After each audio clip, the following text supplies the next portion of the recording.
didn't mean to run away from you. I thought you were just saying good morning. Okay. I think I'll use the match. Okay, and I'll say, Yeah, if you join me inviting your service, and then put I'll introduce you first. Okay. Yeah, good. Thank you. Yeah, good. I was running late. So that's why I didn't. Now I know. Thank you. Thank you. There's not a lot of oil in this, but I think it should be good. Yeah, I think I'll just use the match.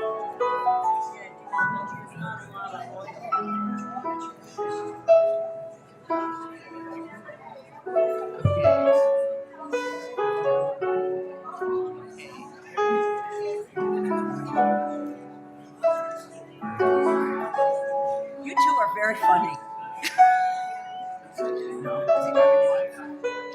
Yes. Okay. Occasionally. Yes. I mean, my parents, they were married 62 years, so I know. Yes. And I was with them a lot, so I know all this. Now I'm prepared for my own old age.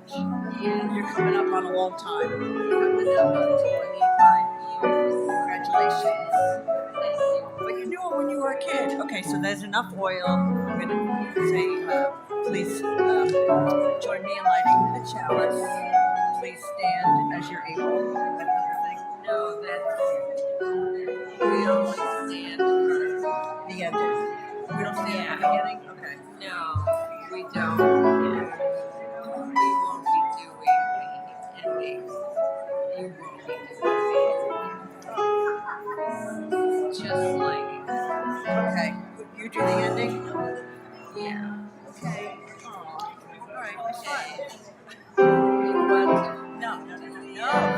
It's just that, I haven't done anything in a while like this. And it's kind of fun. It's nice. Okay. Yeah, so I'll just do this. okay. I got it, Joe. Good. Thank you.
Okay, we can switch. I won't fight.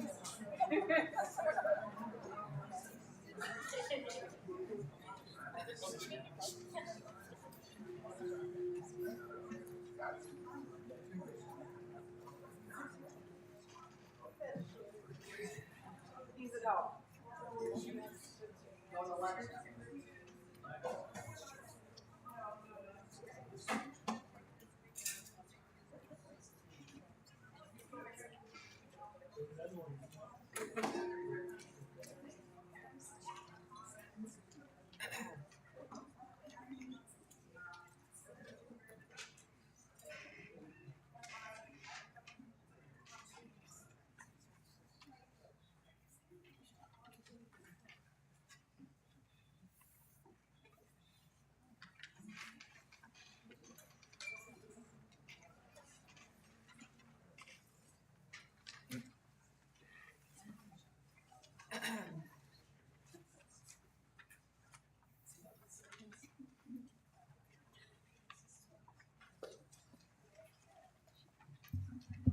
Our chalice lighter this morning is June Bartholomew.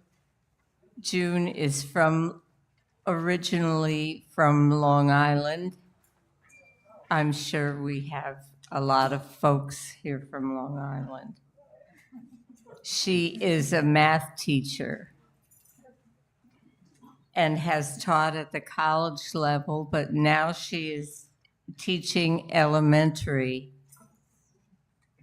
She has been a member for 11 years, and she has been a previous board member.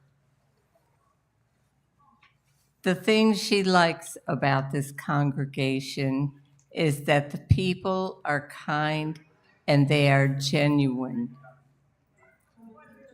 And now June will light the chalice. Good morning.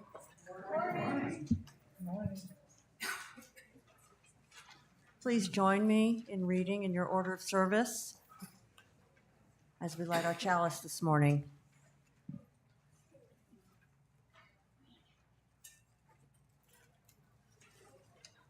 We light our chalice this morning, grateful for the love we experience in this beloved community. May the flame light the way for all who seek such abundance.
Thank you, John.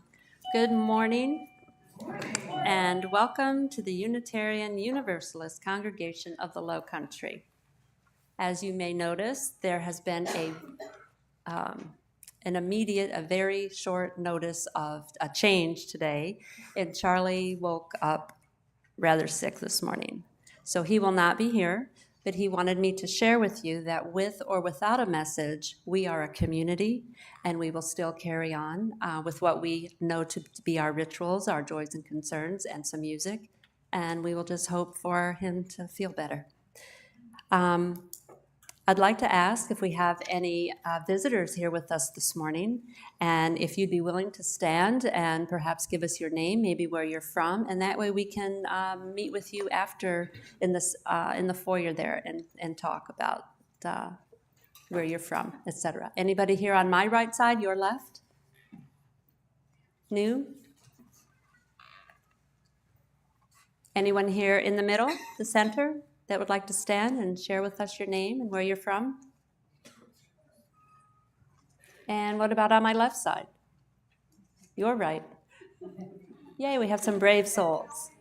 Yes. Chris and Ed Baker, we're from Sun City. We've been here for several years, and after talking to our friend Flo over here, Oh, we decided to come visit. well, welcome, welcome. And you came on an unusual service day, so perhaps you'll come again in the future. And now we'll have Beth share with us some announcements.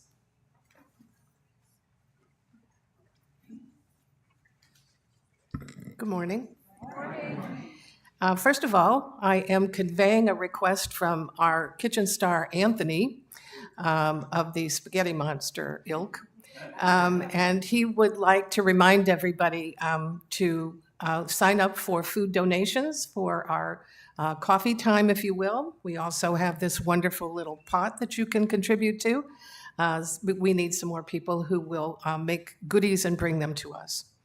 A reminder that next Sunday, the Crazy Job Brothers will be here, and they will be doing the storytelling time as a talkback. So we won't, Pat will be here to speak with us, and then afterwards, the talkback session will be the storytelling time that we had such a great occasion before with. So think up your stories this week and come and join us. On September 3rd, we will be doing movie night again at 6 o'clock here in the church, and it's a potluck dinner. We're going to be talking about In the Shadows of Motown, and it's available for free on YouTube. I set out a challenge to all of you to watch it and then not be dancing in your kitchen. There's a sign-up list in the lobby if you're interested in coming. September 13th, we're going to be joined by Dr. Debbie Lines, who will be one of our wonderful speakers, and she will use as a basis for what she's going to present The Anatomy of Peace, which is available on Amazon. You can buy it wherever. This is going to set the stage for the series of adult Sunday school meetings that will be led by Charlie, that will be based on this book. Also on September 13th, that kicks off our Kindness Week that we had Diane Valeri and the Peace Squad talk to us about. So please mark that on your calendars and be prepared to be exceptionally kind that time. September 26th, Skuja Fall Festival will take place in Columbia. And if you have questions about that, I'm sure that Rosemary can help you. And then I have an announcement from Amy, our hero of religious education. And she would like to convey her thanks. And she'd ask, if you were here yesterday morning helping with the classroom pack up, would you please stand?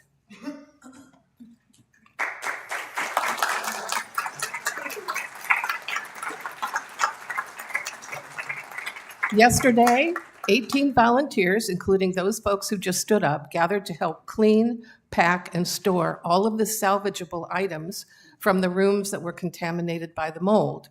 Even in the heat, these people worked tirelessly and drippingly for 2 hours to get the job done. Everything is now cleaned, and it's stored in the pods that you can see on the back of the parking lot.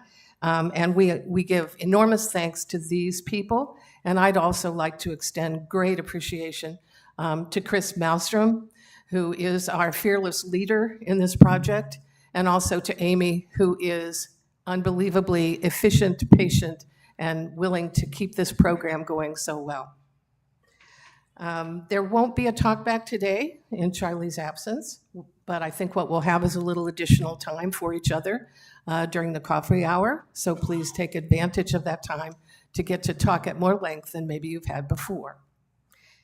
And now, if you would, please take your hymnals and turn to hymn number 361, Enter, Rejoice, and Come In, one that is familiar to all of us.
Don't be afraid of today. Today will be a joyful day. Enter rejoicing in. Enter rejoicing in. Enter rejoicing in. Today will be a joyful day. Enter rejoicing in.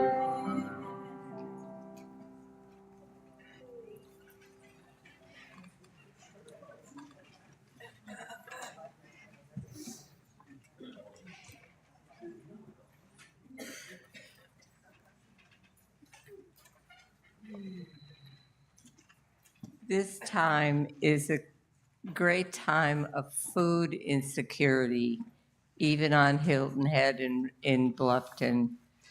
And so we thank those of you who have brought donations of food and left them on the back table.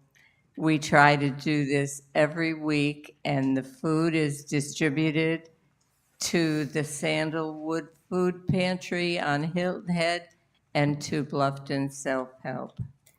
Please check the expiration dates on your donations to make sure food pantries don't have to throw them away. And now we will share from our abundance and pass the plate. Charlie usually explains that those who are guests and visitors don't have to put anything in the plate but the yellow cards that hopefully you will find in the pockets on the back of the seats in front of you and fill out for us. That would be the only thing that you need to contribute today because your presence is our gift. And so we will pass the plates.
Thank you all for your usual generosity.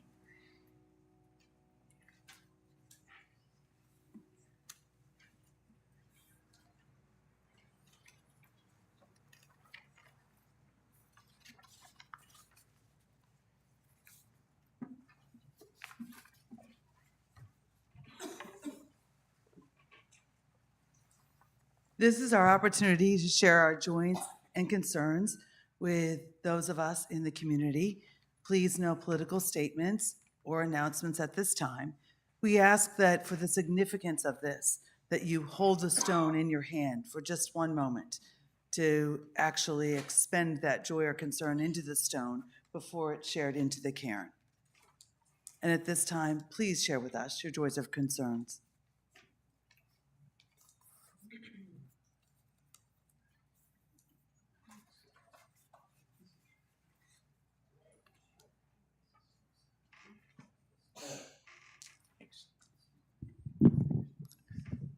Good morning. I'm Clay, and I see how many people we have here this morning. This is in the summer we tend to be lighter, and I know Charlie attracts a lot of people here.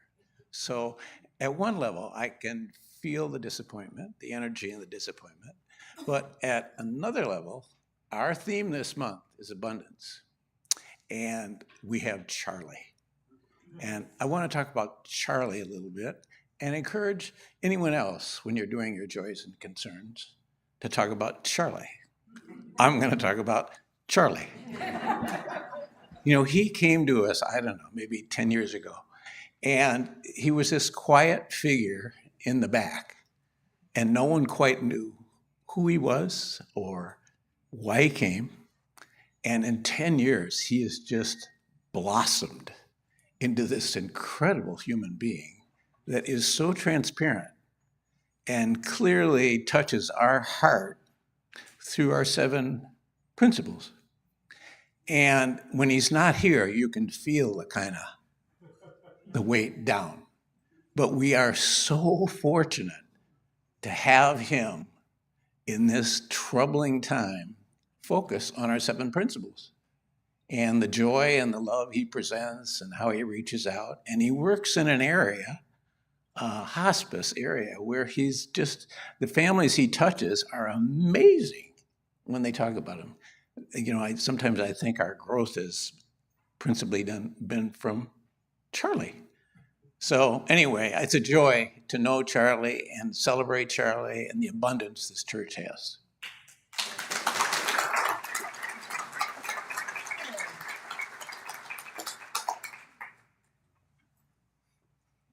It's a race.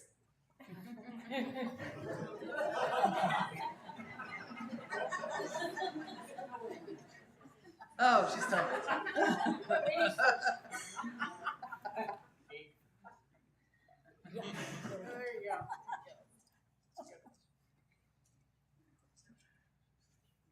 Hi, I'm Steve, and I have a couple of joys. This past week, our granddaughter, Joanne's granddaughter, and my granddaughter spent some time with us, real quality time, and we're new at Indigo Pines, and she partake in all the exercises we have, and everybody was asking her, when is she coming back?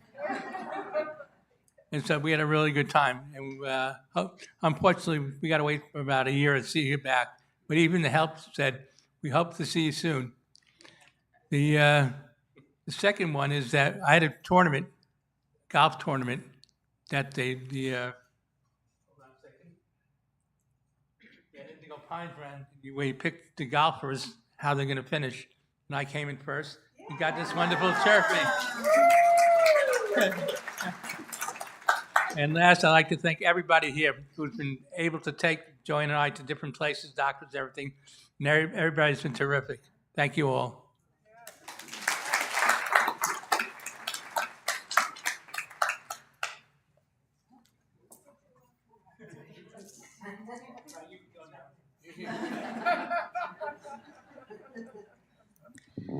Like I need somebody to tell me when I can go.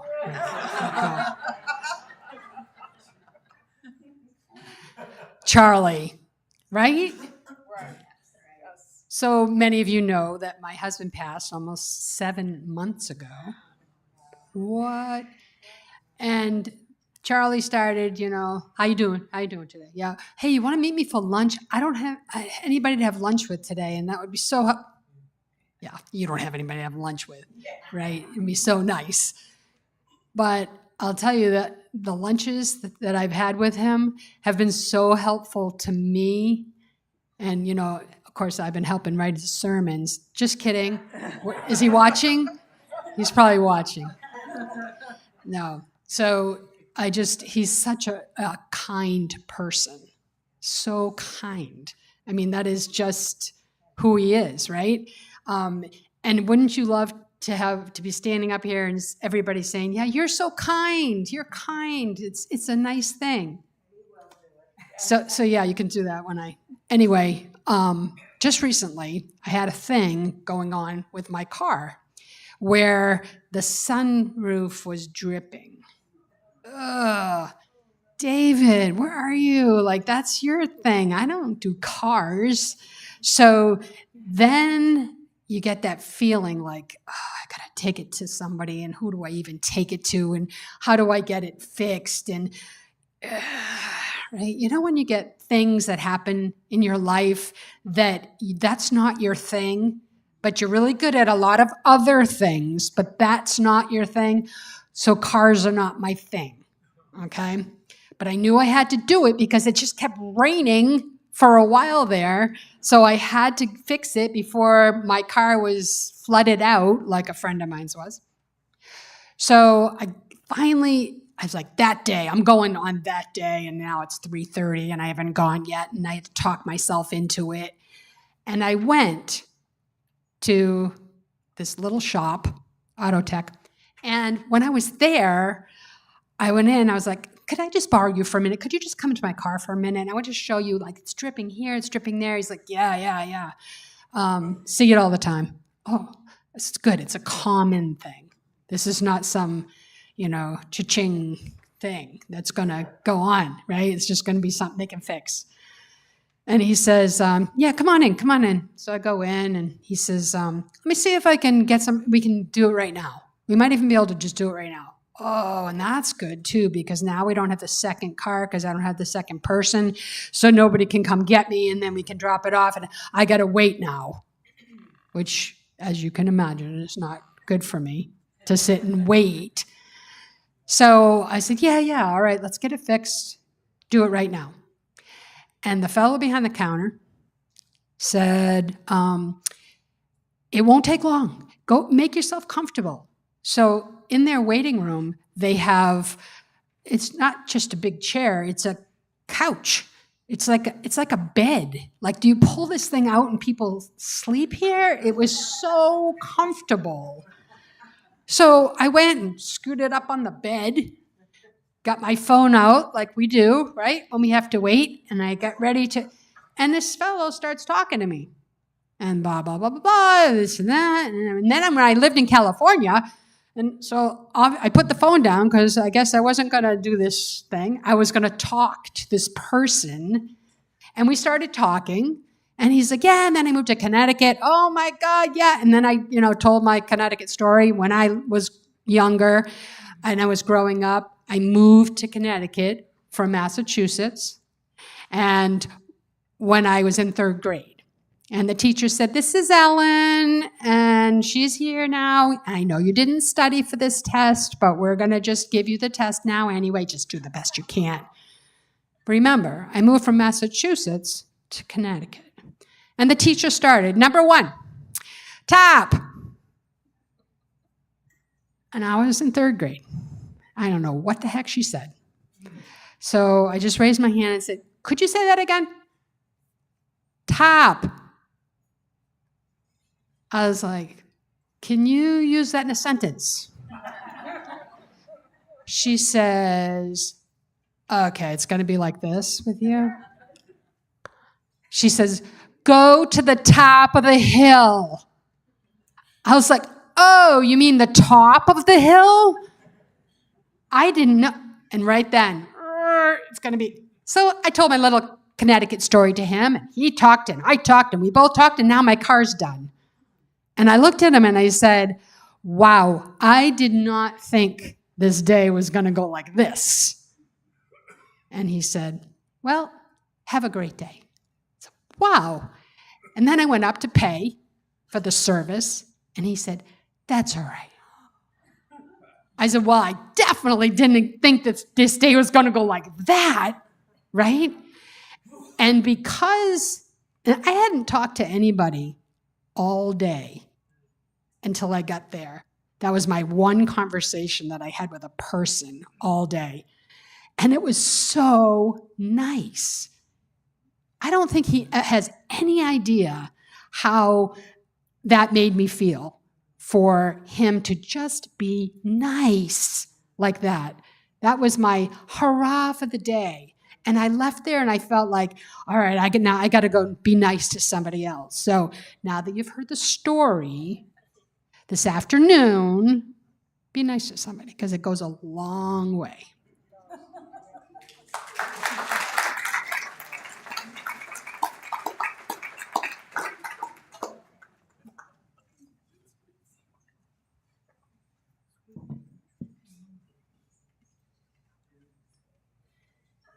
I hate to follow Ellen Titus.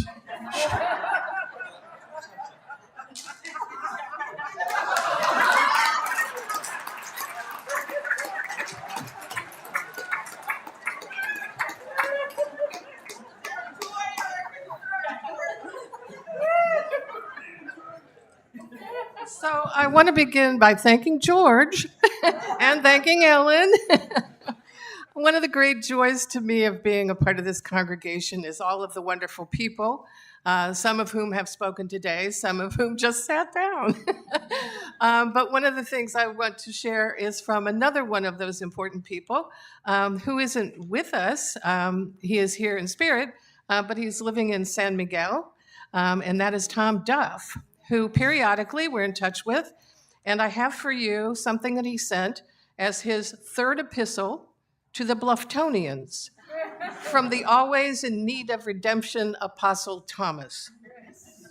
It says, "Beloved brothers and sisters, our fellow San Miguelians are aware of your love and return theirs. They've been impressed by your devotion to social justice, particularly in view of the policies imposed by your present Caesar. They've also heard that he travels in a gargantuan golden chariot, pulled by 30 white horses, surrounded by a choir singing his praises as it runs alongside. There are reports that every so often several members of that choir are evicted for merely singing slightly off key. The San Miguelians admit that the government here may be less efficient, but are relieved that none of their neighbors disappear in the night. The good news here is that our fellowship has gained new members. Well, yes, only 2 to be exact, but the celebrations for them have been astounding. Dancing in the square, endless parades, fireworks lasting well into the night.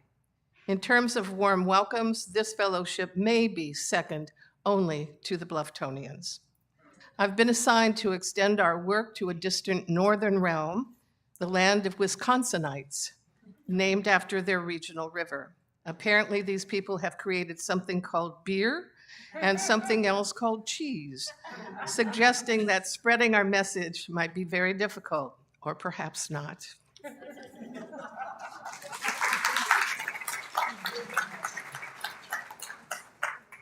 George didn't say whether it was a joy or concern.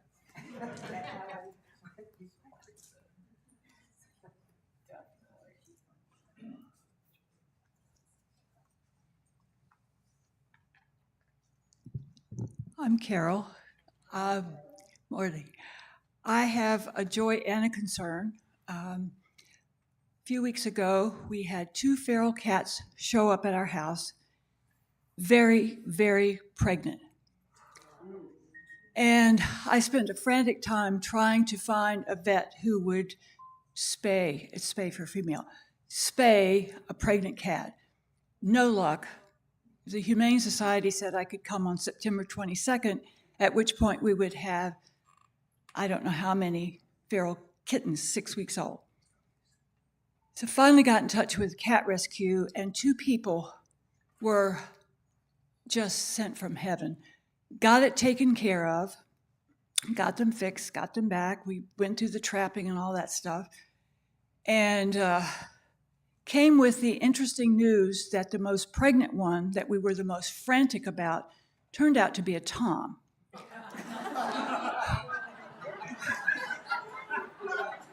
Yes.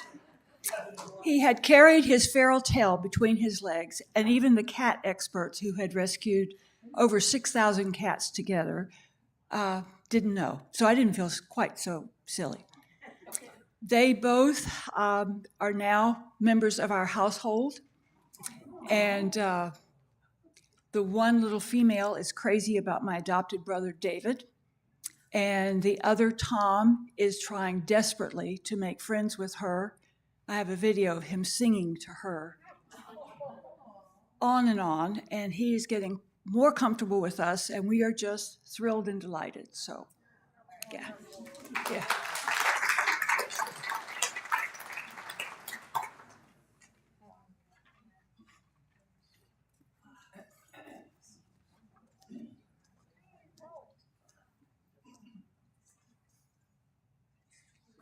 I'm Walt Hoskins. I've been coming here for about 6 months now.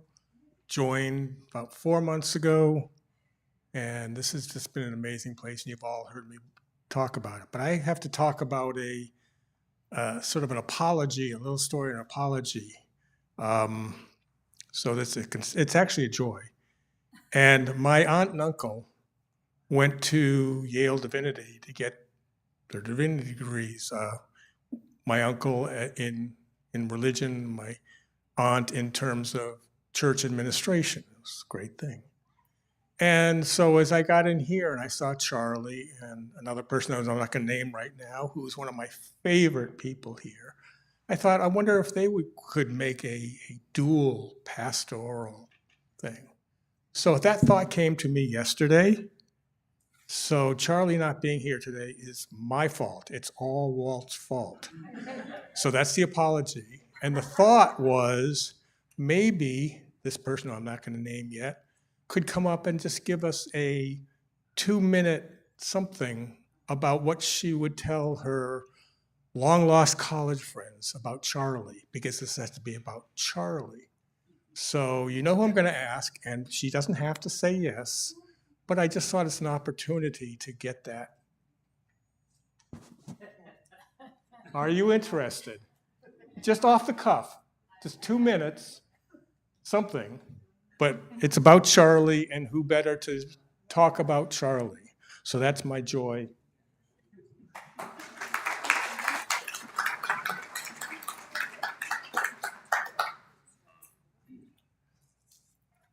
What can I say? There is so much to say. He is everything that you see here. He is a wonderful, kind soul. I told him, and I'm 67 years old, and I believe this is the first mature relationship I have been in.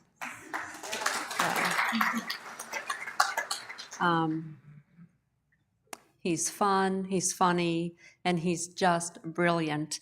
And I see him preparing his sermons at times, and he's just making notes, and he stares out the window at his bird feeders, and he's like, I don't know what I'm doing. And then he comes here and stands up and is brilliant. I'm like, who are you? And where was that man from yesterday who didn't know what he was doing? But yeah, he's, and I just love him dearly. So thank you.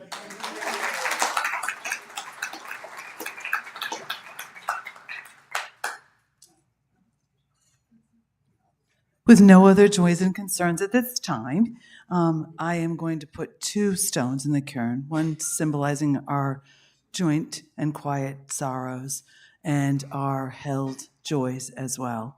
And also, I'll be putting a stone in the vase to represent all of our concerns, very much shared concerns for all those children affected by gun violence.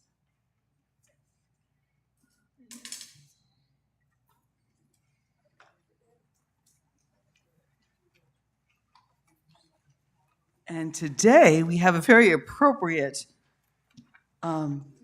reading to share. And if we can do that together, that would be wonderful. It's number 580 in your hymnal, called The Task of the Religious Community, which we're being put to task today, aren't we? By Mark Morrison Reed. So if you'll join with me, this is a community reading. The central task of the religious community is to unveil the bonds that bind each to all. There is a connectedness, a relationship discovered amid the particulars of our own lives and the lives of others. Once felt, it inspires us to act for justice. It is the church that assures us that we are not struggling for justice on our own, but as members of a larger community. The religious community is essential, for alone our vision is too narrow to see all that must be seen, and our strength too limited to do all that must be done. Together, our vision widens and our strength is renewed.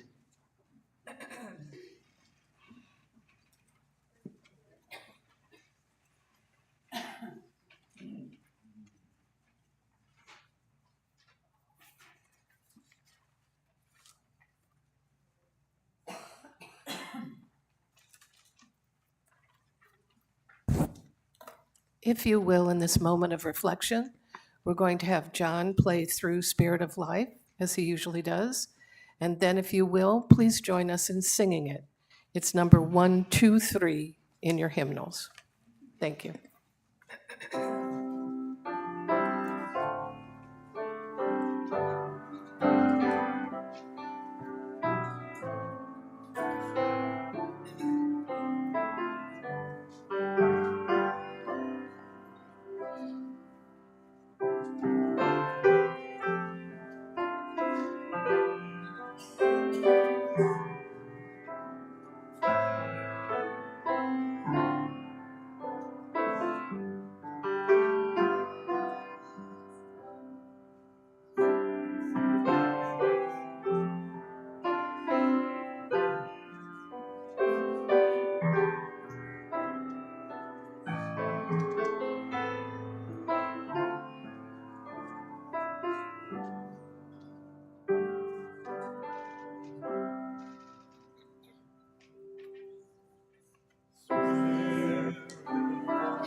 You have to announce it. Love will guide us. Love will guide us. 131. We'll sing Love Will Guide Us. No, I'm sorry. Yes. All right. Somebody.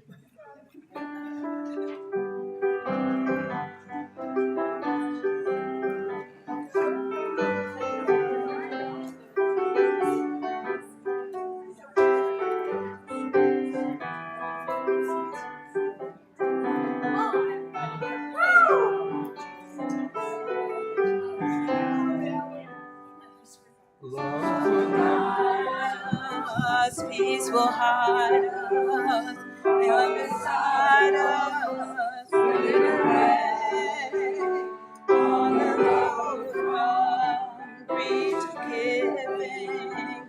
Love will guide us through the hot night. If you cannot sing like angels, if you cannot speak before thousands, you can give from deep within you. You can change the world with your life.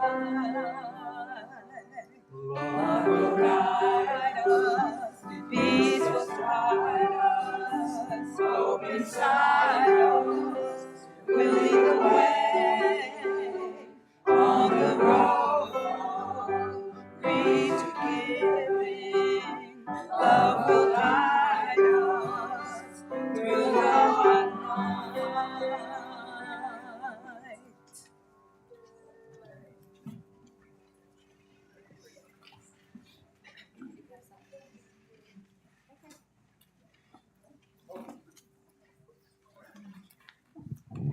Is this on? All right, a little experiment. All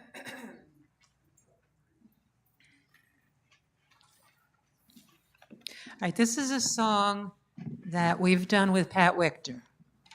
It's called Love is the Water. And I think after I start it, you'll be able to join in and you can clap. Okay. You say your heart's been turned to stone. You say you wanna be left alone. You say love only made you weep and moan. Let me tell you something that I know in your bones. Love is the water that wears down the rock. Love is the water that wears down the rock. Love is the power that won't be stopped.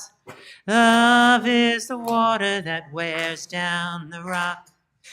You say your soul's like a dry riverbed, stopped waiting for the water long ago. You said you better pray all night for the rain instead. Love comes like a tidal wave over your head.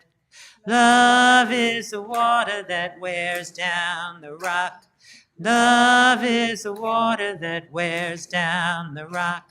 Love is a power that won't be stopped. Love is the water that wears down the rock.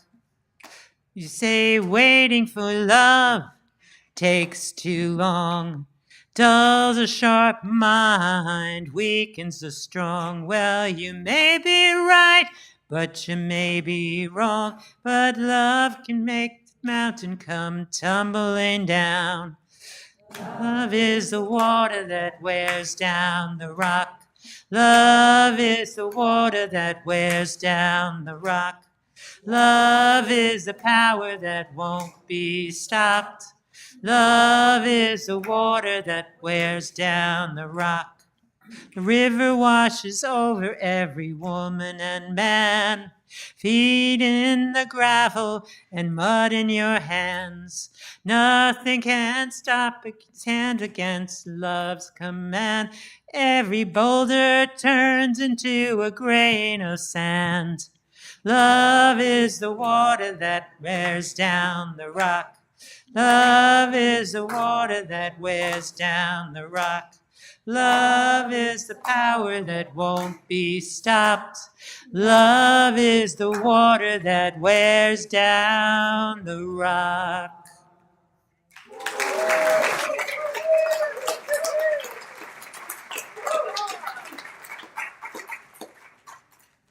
Is this community awesome or what? Thank you, Joanne. That was beautiful. Well, Chris and Ed, hope you'll come back and join us again for a more complete service next week with Pat Job. And until then, we will gather in the foyer and chat and have our sacred coffee. Yes.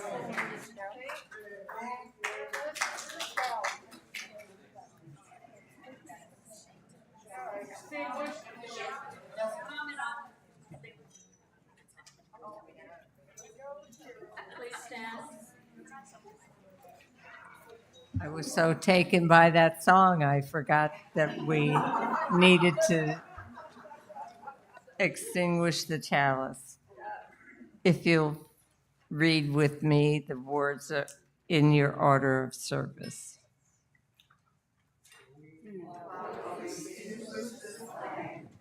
We still carry in our hearts the light of truth, the warmth of community, and the fire of commitment until we are together again.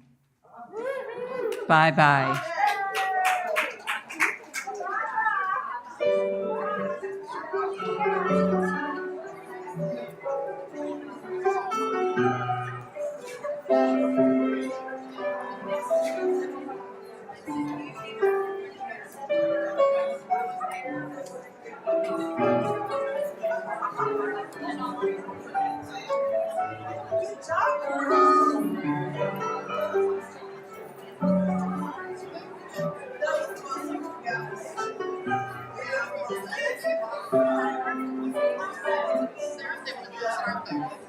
Meant to be, right?